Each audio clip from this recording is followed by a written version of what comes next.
Welcome everybody. So let's first check out this exchange between the White House Press Secretary Kayleigh and CNN's Jim Acosta. Yes. Kayleigh, in the last day, 96 people in Tulsa have contracted the coronavirus. Wondering about this rally coming up on Saturday. Will the president or the White House take responsibility if people get sick and catch the coronavirus at this rally on Saturday? So the campaign has taken certain measures to make sure this is a safe rally: temperature checks, hand sanitizers, and masks. So we are taking precautions. But you're not requiring people to wear masks. They will be given a mask. It's up to them whether to make that decision. CDC guidelines are recommended but not required. And the CDC guidelines suggest that people practice social distancing. You're not going to be able to practice social distancing in a rally with thousands of people.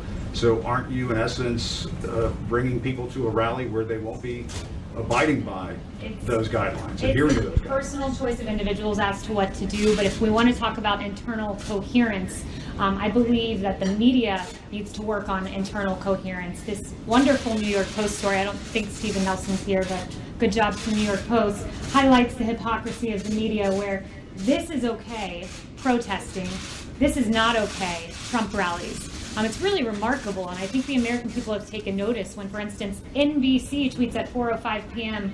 On June 14th, rally for Black trans lives draws packed crowd to Brooklyn Museum Plaza, seeming to be lauding the protests. And then less than an hour and a half later, they say President Trump plans to rally, but health experts are questioning that decision. CBS had a similar logically inconsistent. These are protesters protesting against injustice, against racism and police brutality. This is a rally, a political rally.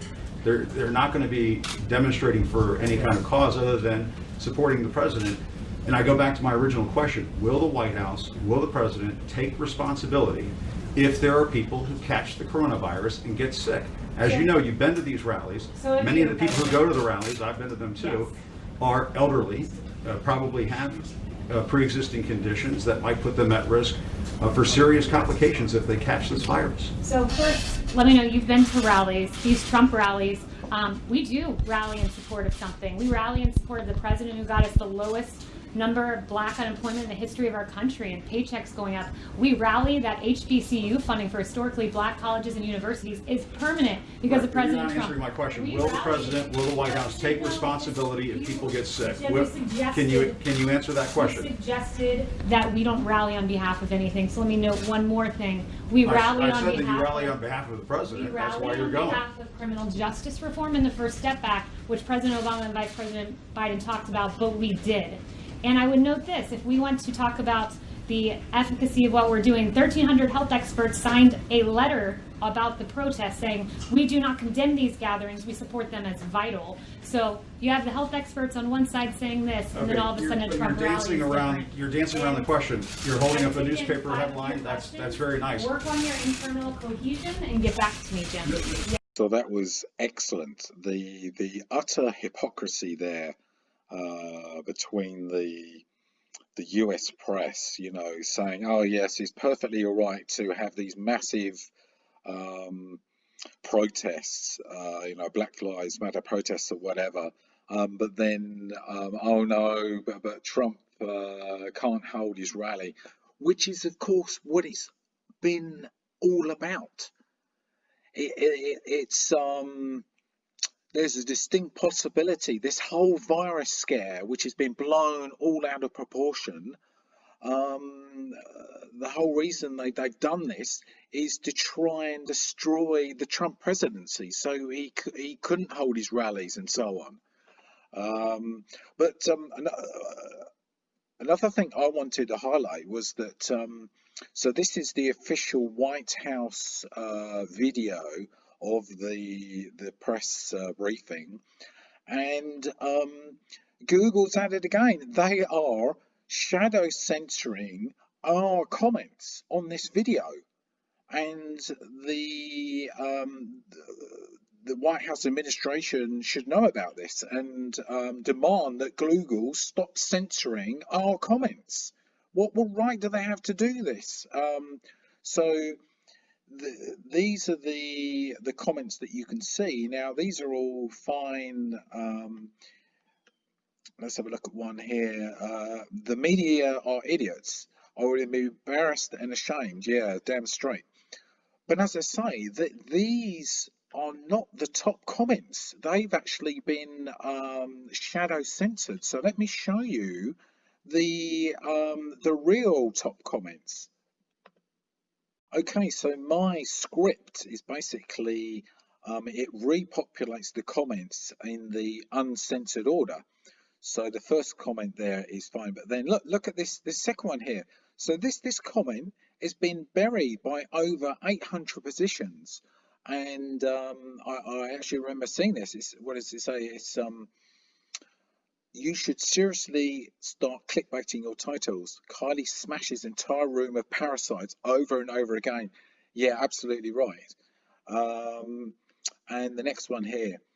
Nothing like a good Trump rally to trigger some snowflakes. Yep. And again, this one has been buried by 788 positions. Now, we know that this is actual censorship by Google, because you look at so the next one here, 797 buried by that many positions. So there's a few here, another one buried by the same amount.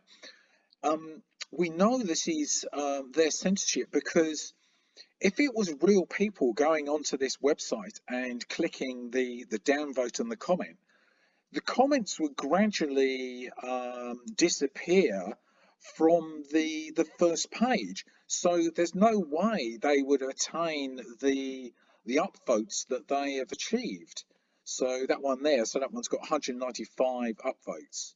And the next one here, look, this has been buried by 784 positions. So again, so Google are paying people, they're employing people to go onto videos, you know, conservative videos like this, and intentionally burying the best comments. Yeah, this one here says people have a choice, the responsibility is theirs. What have we got? The next one here. The left in this country is a portrait for everything that is wrong in the world. Yeah, quite right. So, yeah, hopefully, I mean, I'm going to tweet this to President Trump. I mean, hopefully someone gets this message to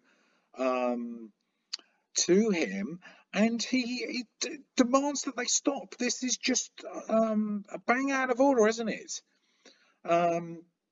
And I'll include a link to my original video on this Google comment censorship, which includes the script that allows you to de-censor the comments, you know, bring them back. And basically what it does, it sorts them purely by the upvotes, you know, essentially ignores the downvotes, which you normally can't see.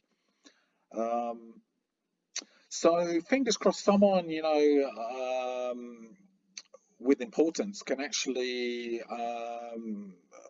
do something about this, because this is just one example. You know, they've been doing this for probably over a year now, and yeah, and of course the reason they're doing it is because if people were allowed to freely comment, the Republicans and President Trump would get more and more and more support, and the left would just go away. They full well know this, that they've completely lost the argument, and the only way they can is to basically cheat. And this is exactly what they're going to try and do in the election. Now, this is what the whole voting by mail thing was about. They're trying to rig the election, and of course President Trump's not having any of it.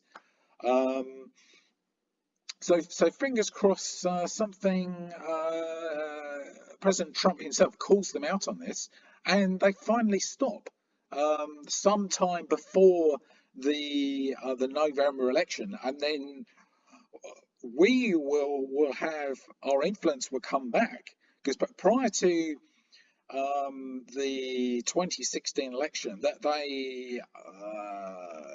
the social media was pretty free. You know, you could comment with pretty freely. But of course they realised they lost. So they realised that since then they've had to, you know, clamp down. It's obviously not just Google. It's Twitter and Facebook are the same. They're doing, you know, banning channels and so on. So well, let's see if we can change things, eh? So bye for now.